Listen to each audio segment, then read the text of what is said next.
മുണ്ടക്കി ചൂരൽമല ഉരുൾപൊട്ടൽ ദുരന്തബാധിതർക്കായി മുസ്ലിം ലീഗ് നിർമ്മിച്ച വീടുകളുടെ കൈമാറ്റവുമായി ബന്ധപ്പെട്ട് സർക്കാരിനെതിരെ രൂക്ഷ വിമർശനവുമായി ദേശീയ ജനറൽ സെക്രട്ടറി പി.കെ. കുഞ്ഞാലിക്കുട്ടി. ദുരന്തബാധിതരുടെ ദയനീയാവസ്ഥ സ്വന്തം രാഷ്ട്രീയ ലാഭത്തിനോ PR വർക്കിനോ വേണ്ടി ഉപയോഗിക്കരുതെന്ന് അദ്ദേഹം ഓർമ്മിപ്പിച്ചു. തങ്ങൾ ജനങ്ങൾക്ക് നൽകിയ വാക്ക് പാലിച്ചുവെന്നും ആത്മാർത്ഥമായി ഒരു ലക്ഷ്യത്തിനു വേണ്ടി ശ്രമിച്ചാൽ അത് നടക്കുമെന്നും കുഞ്ഞാലിക്കുട്ടി പറഞ്ഞു. മികച്ച നിർമ്മാണ കമ്പനികളെ ഏൽപ്പിച്ചാണ് ദുരന്തബാധിതർക്കുള്ള വീടുകളുടെ പണി അതിവേഗം പൂർത്തിയാക്കിയത്. ഗുണനിലവാരത്തിൽ യാതൊരു വിട്ടുവീഴ്ചയും വരുത്താതെയാണ് ഓരോ വീടും നിർമ്മിച്ചിരിക്കുന്നതെന്നും അദ്ദേഹം അവകാശപ്പെട്ടു. പാണക്കാട് കുടുംബത്തിന്റെ നേതൃത്വത്തിൽ നടക്കുന്ന പ്രവർത്തനങ്ങൾക്ക് പ്രത്യേകമായ ഒരു സത്യസന്ധതയും മൂല്യവും ഉണ്ടെന്ന് അദ്ദേഹം ചൂണ്ടിക്കാട്ടി. സാദിഖ് അലി ശിഹാബ് തങ്ങളാണ് ഈ പദ്ധതിക്ക് നേരിട്ട് നേതൃത്വം നൽകിയത്.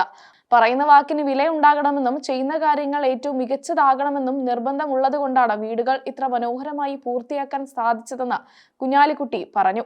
ചെലവ് എത്രയായാലും ഗുണനിലവാരത്തിൽ മാറ്റം വരുത്തരുത് എന്നതായിരുന്നു പാണക്കാട് തങ്ങളുടെ കർശന നിർദ്ദേശം. ഇതിന്റെ ഫലമായിട്ടാണ് മികച്ച രീതിയിലുള്ള പാർപ്പിടങ്ങൾ ഒരുക്കാൻ സാധിച്ചത്.